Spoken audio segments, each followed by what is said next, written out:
And hello, hello, amazing friends. This is your pal Edwards here with our legendary Greek friend Helen Bauzon. How are you today, Helen? I feel like we are in Greece, Ed. We're in Greece. Look where we are. Love Yeah. it. Now, have you been to the Acropolis?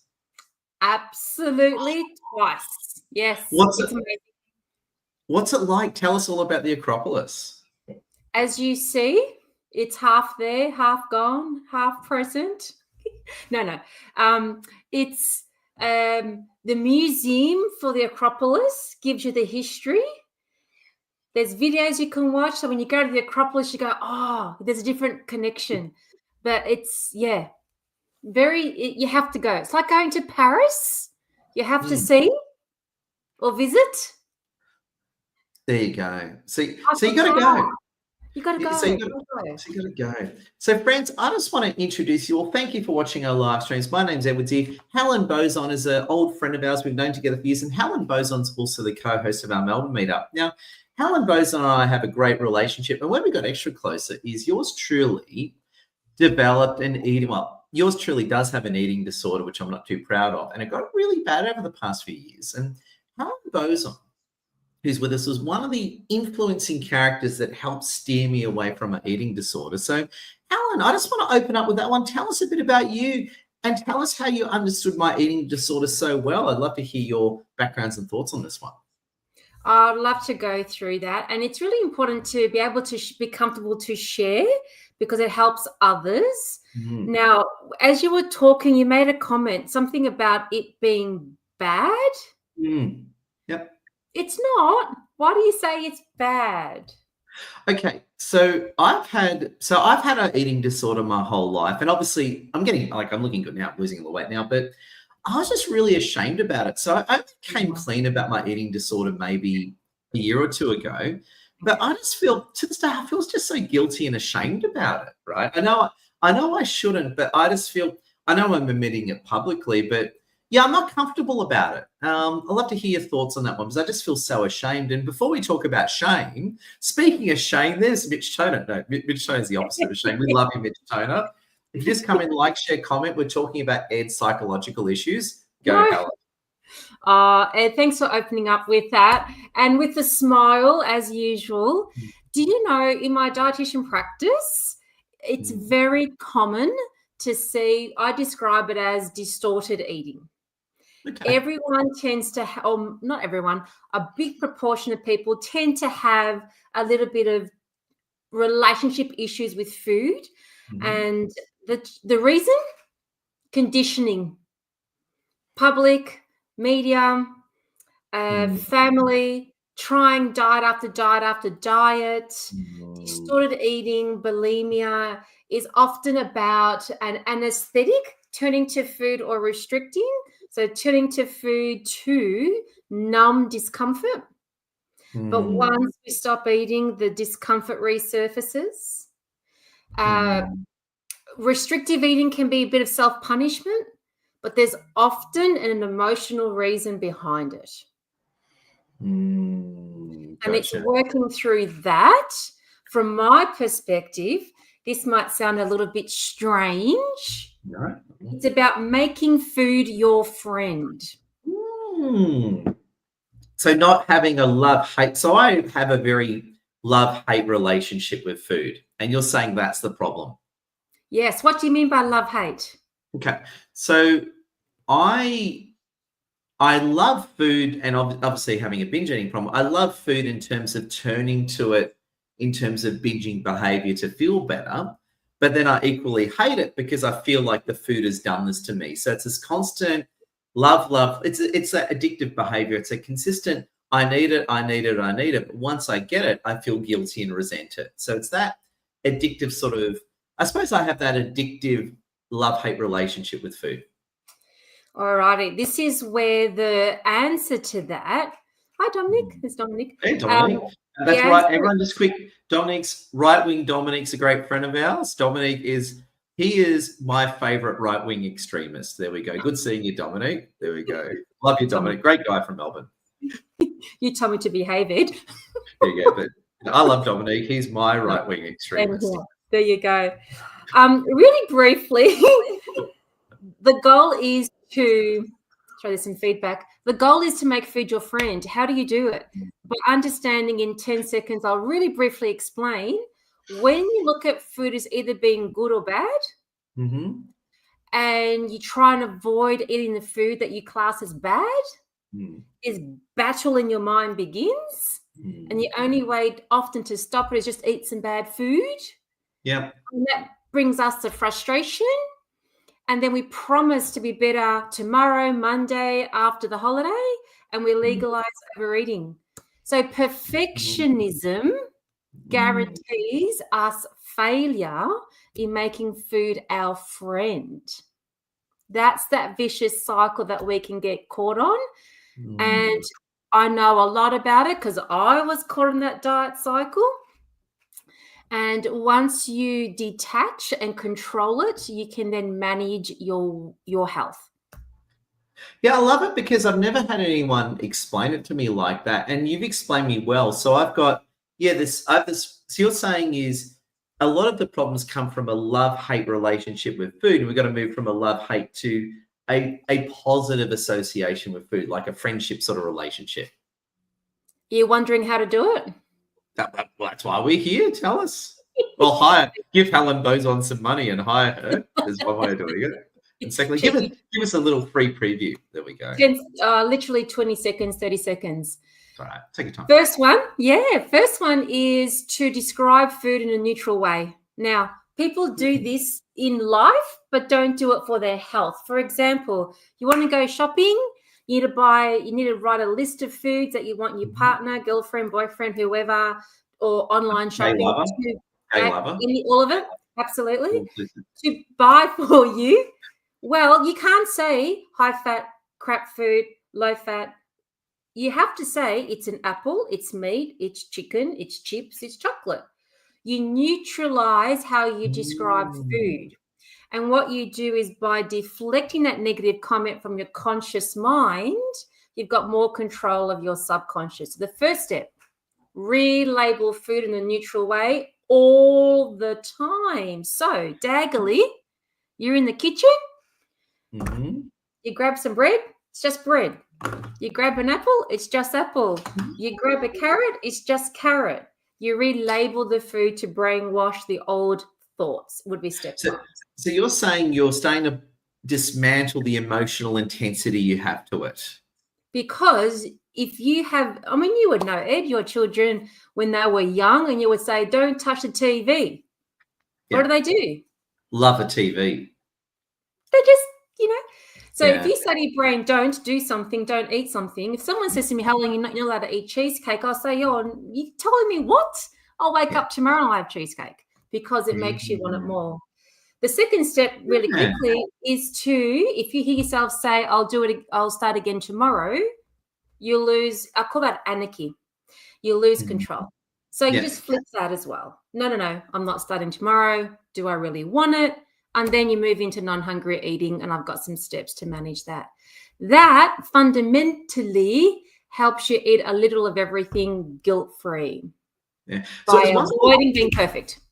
There's one thing you told me about, and you mentioned this a few times, and I'd love to unpack it a bit more. And just checking with our fans, if you come in, like, share, comment, say hello. Helen Bauzon's one of our great friends from Melbourne. She comes from a Greek background, hence we've got the Acropolis there to give some context. There we go. She's a sassy Greek chick. Sassy Helen from Melbourne.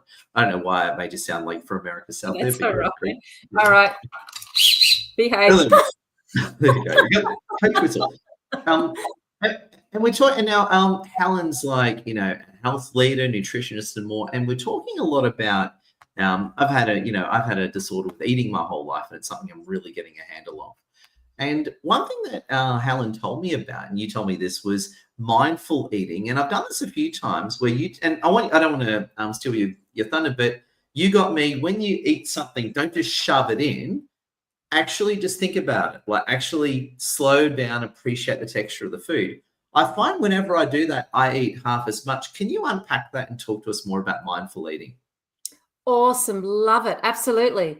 And I'll challenge people with an exercise. When you have not legalized overeating, you can do this. because you've got the control. Now, if we had a piece of chocolate, Cadbury Dairy Milk chocolate, or we'll do a Tim Tam. Most people know what a Tim Tam is. Yeah. Tim Tam, they're full of cocaine. I think Tim Tams are laced with coke. They have sugar. to be. Sugar, sorry. There you go. Sugar/cocaine. What's the difference? There you go. So you get the Tim Tam, you have a smell, you have a touch, and then you take a bite, and then you put that small bite on your tongue, and you want to then experience the flavors, the textures in your mouth. You don't need your teeth. And you repeat that, and you repeat that, and you repeat that. And I challenge my clients who can finish a block of chocolate when they eat guilt-free, they eat a pack of Tim Tams, to apply this concept, and they can't go past 3 Tim Tams. They feel sick if they do. But make food your friend. So you're saying you get a small amount of Tim Tam, and let's say what you're addicted to, right? Be the Tim Tam or whatever, and you use that to stimulate the reaction and then fight the reaction. Is that what you mean? Not fight, embrace the experience.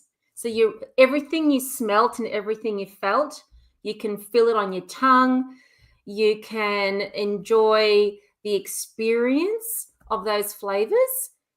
And when you eat, and I repeat myself, when you eat guilt-free, food is your friend, you allow yourself to go that slow.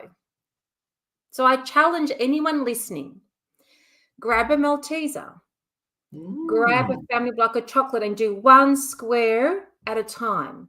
Don't use your teeth. Don't smash it with your tongue. Just let it melt. And then repeat it. Let it melt. Repeat it. And then see how much you can have. You can't finish the block. I've never met anyone finish the block. Very nice. And just want to react to some of our fans. Now, apologies. Sometimes StreamYard, which is the broadcasting software we use, doesn't pick up the user, but that's we've got Lydia Soak with us, and she made a great point that I want to read out here.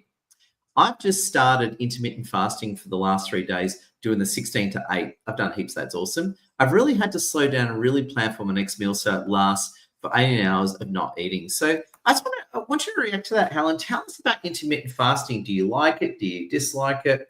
What are your viewpoints on it? Intermittent fasting is absolutely crucial. I love it. Lots. Yes. Lots of benefits. And I just want to pack out the last little statement there. But intermittent fasting, it improves your gut health. It maintains mental clarity, increases your energy levels. Your body goes into self-repair. Everyone fasts every night when they're asleep. All I suggest is add some hours at either end, particularly finish your evening meal and don't eat until the morning and then decide. You need to give your body a rest because at around 7 o'clock, digestion slows down. You want less food, no food to go into recovery as well. Fasting also puts your body into fat burning, reduces insulin levels, which support weight management. So it's huge. It's amazing. So, yeah, well done. Yeah. So just on that note, what I find is that if I stop, and you said this to me, if I stop eating at 8 p.m., right, I wake up feeling fantastic every time.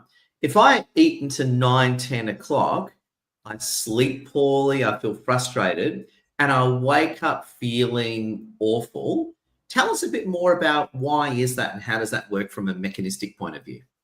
Yeah, when you eat late, your body's digestive juices slow down and it's not as effective and productive. Circadian rhythm stuff there. So you wake up feeling sluggish and not as hungry as well. So 80-90% of our time, it's really ideal to finish earlier, 7, 8 the latest. Fantastic. And love that one. Thank you so much. If you've got any questions about health and nutrition, pop them in the chat. We'd love to discuss them. Here's a great one from our great friend, Michelle Slight. Michelle Slight's one of our great friends from Brisbane. I'm seeing her on Friday. Great lady. I can eat a block of chocolate, not keen on Tim Tams. I'll give the technique. Just thinking about not keen on chocolate. Now, it's funny that I think this goes into the mindful eating because, and I'm sure this is where Michelle's going, right? Michelle's a great lady, by the way. is that what I find is when you eat on autopilot is when you do yourself the damage. So whenever I think about what I'm eating, I don't eat much. When I just eat on autopilot, that's basically when my binge eating disorder came in. And I think is it the autopilot eating? Is that what the problem is? Have a look at just before autopilot eating. I always say, if at the moment you can reflect, what did we say? What did we grunt? What did we think? Yeah. Grunt, literally, it's is enough, and we're off on the tangent. If food is not our friend and we just go into autopilot. I have to give you an example, my daughter's now 22. She won't mind me sharing. When she was young, she had this fascination about food, and she hadn't even finished her first meal, and she's always thinking about, can I have what's next? Can I have seconds? La, la, la. Anyway, I didn't go through the formal education, but I show you how I did it informally to educate her.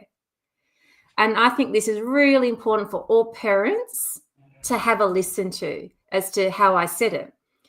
We went to a restaurant called the Village Green. It's basically a smorgasbord. We were in the waiting room. Well, I'm not allowed. I'm not allowed in there. I'm bad. I want to sign up for self-exclusion. I don't want to go in there. No. Well, sometimes get the environment to support. That's okay, Ed. No, I don't want to go in there. It's like a gambler walking to the casino. I don't want to go there, right? Well, I taught my daughter how to not gamble with the food. So she was only young, 7, and we were in the queue. Mama, can we go up and get whatever we want? Yes.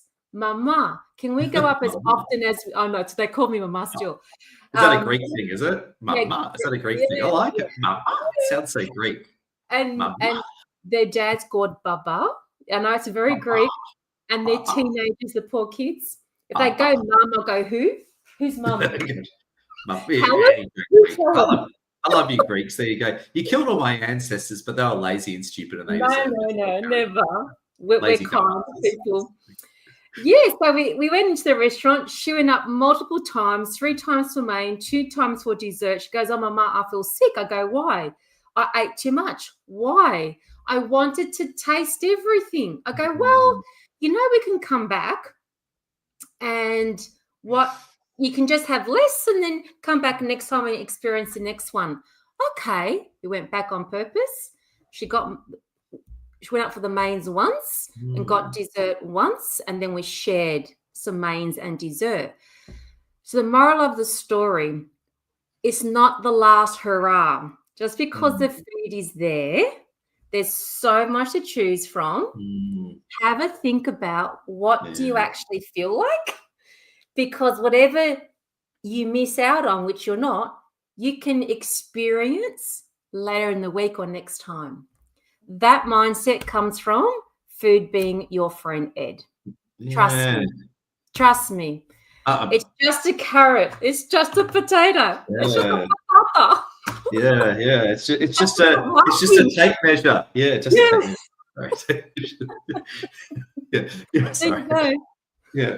Why have I got a tape measure on my desk? Is another conversation. So it's interesting that it's funny. I think I love what you're saying, like changing your relationship with food. But I love how you say you got to stop and think. And it's funny. Whenever my binge eating has been at an all-time high, I'm not thinking, I'm just in this autopilot sort of mode. But whenever I stop and pause for a second, and you told me this, and I can't say enough, like when you stop and pause and slowly enjoy it and think it through, I find your consumption isn't that high. You don't end up consuming as much.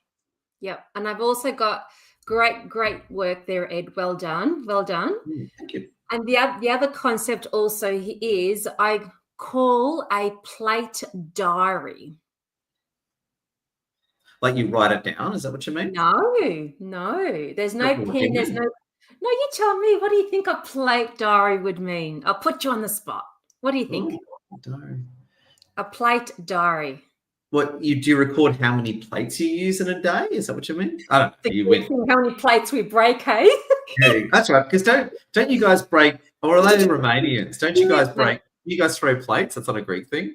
The Greeks, we break plates, you know. Oh, you throw plates. Do you like? Yes. Oh, there you go. But you guys, I think they're Romanians, like Christina's. Don't they have a drink, then throw the glass in the fireplace? Is it those guys? I don't know. Oh, I have to Google that one, but you guys break plates. But we break plates. You guys a plate diary. Think about this. We can all use this. If you're not sitting and eating your food off a plate, don't eat. So to stop snacking. Correct. It's got a plate diary. Increase your awareness. Well, what I've been very guilty of, and a lot of people do, so I'm a platinum frequent flyer with Virgin Airlines. And the darkest side of that is you get free access to this thing called the Business Lounge. And the Business Lounge is the ultimate smorgasbord that you can do yourself anytime. And I've done it before and everyone does it. It's so tempting to just stand there. And I've done this. I've had conversations with people. You literally stand next to it, eating from it directly while having a conversation. And you're right. It's funny. You're so spot on. When you don't have your food on a plate and you're in that autopilot mode, you're having a good time, man, you hammer down those calories, don't you? I'll ask a question. How many times are you in that lounge? At least once a week. Usually once a week. At least once a fortnight. As a minute. No, actually, no. I'm actually in that lounge probably at least 6 times a month, actually, 6-7 times a month. That's actually really bad. No, it's pretty often. And is it the same food most times? Yes. That's my example of the village green with my daughter. Yeah. Just go up once, fill your plate, because next time you can try something else. So I got it. So I need to, instead of just standing at the buffet going like Homer Simpson style, which a lot of us do, which is wrong, and shame on you if you do that, shame on me. You put it on a plate, go back to your area, and you eat it there. So I suppose in a way that encourages mindfulness, doesn't it? Yep. Plate, food, Desiree on seat. Oof. There we go. It's time to change. It's time for Ed to stop being a crazy food junkie, and I love it. No. I have to pull you up. See, that's the perfectionism. It's the perfectionism. You'll muck up again. Right. So I've got to like food. Your time. Have fun. Yeah. 90% plate diary. There we go. Awesome. Let's react quickly to some of our fans. We've got Dr. Tanya Farhan with us. Welcome, Tanya. Good seeing you. And also too, we've got another. Pardon me. Apologies, the streamer doesn't always show the username. That's Lydia Soki with us. I think you would visualize what you put on your plate. That's incredible. I'm going to say, I love your tips, Helen. And also too, I was just going to comment as well. You've been getting really buff lately. You've been doing weightlifting. Tell us about your weightlifting endeavors, because when I saw Helen last Friday, gave her like a hello hug, it was like hugging a piece of iron or hugging a boat. It was like hugging a piece of steel with a soft skin covering. Tell us about your lifting and all that. You are very, very kind. You're going to set me up to be this bodybuilder. But lifting. I like lifting. Yeah, I'm Helen Bauzon. I like lifting. Sorry. Look at that. Okay. No, you're very, very kind. Yes. So I've changed my lifestyle perimenopausal, going into menopause now. I'm losing weight again after gaining, after DIVOC. I call it DIVOC, not COVID. And just flip it. Yeah. And so minimal cardio, interval on the treadmill, hill, just walking, and lightweight, high rep and Pilates. So weight training 3 or 4 times a week, lightweight, high rep, has helped me lose a dress and a half.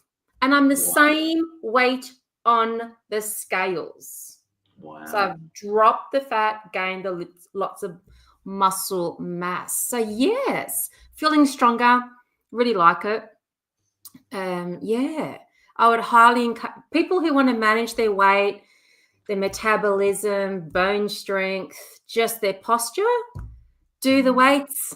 I have so many clients, Ed, who don't do weights until they lose all their weight. Oh, yeah, crazy. No. You want to lose it officially and keep it off. So yeah, like with the Ozempic and so forth and weight loss surgery clients, so many people focus on this number and then 8 months later start doing weights, but they've lost a lot of muscle mass. Yeah, you don't do that. That's bad. No. So yeah, no, thank you. Weights are our best friend. And you can do it at home like I do. Gotcha. And Michelle Peel, we've got Michelle Peel with us. Michelle Peel and I were on the phone before. Connect with Michelle Peel, one of our great friends from Queensland. And Michelle was saying, Michelle and I've actually mentioned you to Michelle Helen Bauzon. Oh, and Michelle's in a health transformation herself, and she's about to engage a PT next week. All I can say is congratulations to Michelle Peel. That's amazing. And I just want to say, I think not for everyone, but I think hiring a PT can be fantastic. What's your take on getting a PT? Love a PT. However, make sure the PT changes your program regularly. Got it. A PT that provides you the same routine for a month, bad. you can do it yourself. Bad, not good. Yeah. So you want a PT who keeps it. So you want a PT who keeps it interesting, who keeps changing up. And now, and another question I have about PTs is, should a PT get involved in your nutrition, or do you think they should stay out of it? What's your take on that one? Oh, honesty is the best policy here, isn't it? Yeah. Okay. Keep the nutrition information basic. Yeah. And refer to a dietitian that supports their same philosophy. Yeah. That can give the extra detail. Very nice. Yeah, a lot of PTs just basically go carb-free, but then that fuels that dieting mentality. Yes, they get results short-term. So keep the carbs in, keep the treats in. We've spoken about it. Fasting, anti-inflammatory, some vegetarian protein. You feel amazing. You need someone with more experience to go through. And you said vegetarian protein there. So why vegetarian? Well, it's great for hormone balance. It helps you eliminate some of the hormones in animal products. It's low GI, great fiber. The big issue with legumes or vegetarian protein is flatulence, or let's be less elegant, farting. Smelly fart. You stink out the plane. Yes. I'll tell you a joke. My husband would kill me, but this is funny. Only 3,000 or 4,000 people are going to hear it, so no problem. Okay, but this is funny. This is Steve.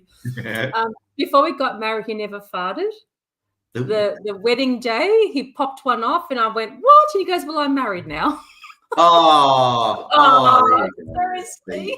There you go. So how do you have the legumes without farting? Easy. A tablespoon. Come on, Ed. A tablespoon today, a tablespoon 3 days in a row, and then double 3 days in a row, then double 3 days in a row. What happens? Your body gets used to the fiber and your digestive system develops good bacteria. Am I entertaining you, Ed? I think it's great. I think it's the gut helps you. Flatulence live stream. Talking about flatulence. But you can eat them fart-free if you just do that. Trust me. They're great. They're great. Anyway. I think it's really good. And just a few reactions as well. Michelle Peel's totally signed up. We've got Henry Stevenson Perez of us. Don't lose muscle mass. Here. I couldn't agree more. Oh, we got Dwight Lamarck from California. Hello, Dwight. Great to see you, my friend. Still must be quite early. No, it must be quite early in California too. Dwight must be staying up all night watching Amazon Prime again. So I'm going to say I love your health tips, Helen. They're absolutely amazing. And just reacting to our wonderful viewers out there, thank you for watching. Make sure you like, share, comment. If you've got any final questions for Helen, drop them in the chat now because we're going to start wrapping up. So now I just want to say, tell us what you do professionally. I know you do a lot of business coaching as well as nutrition work. Tell us for a moment, about the different professional work you do, Helen? Oh, awesome. Yeah. So I work as a dietitian in private practice, 25 years into it, and I Wow. specialize in weight loss surgery and general weight loss with the mindset to eat guilt-free, a little of everything, and gut health. So that's my dietitian business. And then I've managed to run my practice as a one-man show and provide a better service. So how do I do that? Work part-time. I teach others how to leverage their expert knowledge, change how they educate to enable them to provide ongoing care with their clients. So in a nutshell, that's what I do. Two things. I help people get well, and then I help business owners and consultants leverage their time to work less. Oh my God, you heard it from Helen. So friends, make sure you like, share, comment, connect with Helen and yours truly over LinkedIn. Helen, it's such a pleasure. And we'll have to do more live streams. And you'll have to have different Greek backgrounds. We'll have to have the souvlaki next and some moussaka. Yes, say that properly for me, Ed. How do you say it? Moussaka. Sounds Japanese. The tones on that last A. You can do it. Moussaka. Moussaka. There we go. Yes, we got it. Well done. Yeah, it sounds like the Harkonnen language from Dune. If you ever watched that, I don't know. That's me being a nerd. So there we go. No. House Harkonnen. So Helen, thank you so much. I got to say, I love your insights. And just before we finish up, can we just get a health-based closing thought from you, just to keep people like me on the straight and narrow, to stop us diving into smorgasbords and committing diabetic suicide? What are some of your closing thoughts? Absolutely. Live your health life like you would on a freeway. You never travel 100 Ks all the time. You allow flexibility in your speed, but you're going in the right direction because you're not after perfection. Do that in your health, your lifestyle, to eat a little of everything, guilt-free, and stay on track. Oh my God, we heard it. And as Dr. Tanya Farran said, thank you for the great tips, and here. So friends, thank you so much. Helen, you are just an amazing lady. And I just say big thank you, Helen. It's such an honor to have you with us. Thanks, Ed. Thank you for everyone for your comments. We'll chat soon. Thank you. All right, stay awesome and stay good looking, and talk to you all soon, amazing friends.